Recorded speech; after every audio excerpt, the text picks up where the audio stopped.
What's up, everybody? I'm Brigitte Bidet, and I'm about to show you all the things that I slap on my face to get pretty.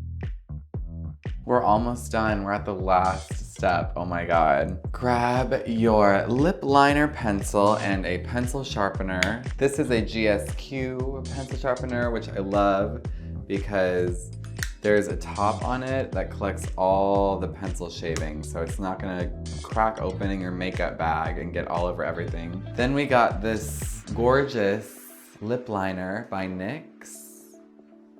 And sharpen your pencil so you can achieve maximum precision. So, overdraw your lips.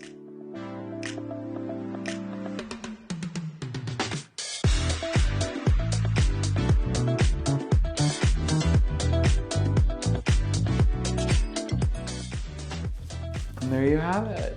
Let's fill it in with a lipstick and walk out the door. Just kidding, you still have to put on a wig and get dressed. I love a hot pink with a blue lid.